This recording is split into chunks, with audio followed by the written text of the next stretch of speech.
Le marché locatif en 2010 fait preuve d'un dynamisme extrêmement fort. Dynamisme qui se nourrit d'un niveau de demande très élevé.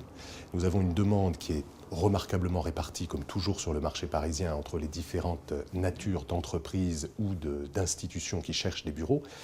Et le dynamisme de cette demande, nous pensons qu'il est largement lié au fait que les entreprises ont compris que le moment était bon pour elles de prendre leurs décisions.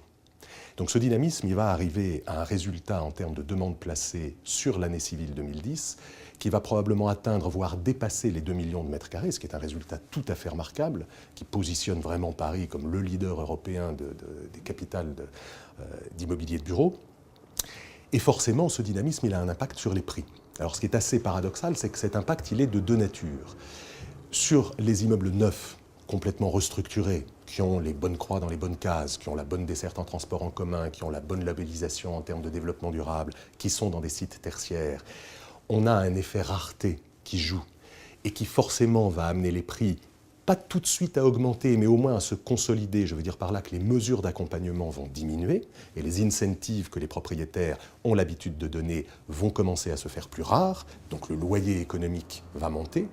Et puis à l'inverse, vous avez le marché de seconde main, c'est-à-dire les immeubles qui ont été remis sur le marché dans l'état dans lequel les locataires les ont laissés, qui eux sont très abondants, donc concurrence forte. Et là, les propriétaires vont devoir faire des efforts importants pour accueillir des locataires. Donc là, on aura plutôt des valeurs inclinées à la baisse.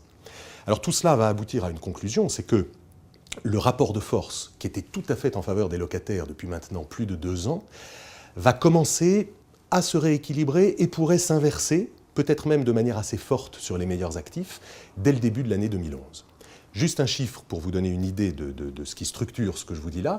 Dans ce marché de l'immobilier de bureau, les produits neufs ou restructurés qui vont arriver sur le marché entre le 1er juillet 2010 et la fin de l'année 2011 représentent une surface légèrement inférieure à 1 million de mètres carrés. Et sur ce million de mètres carrés, plus de la moitié ont déjà trouvé preneur.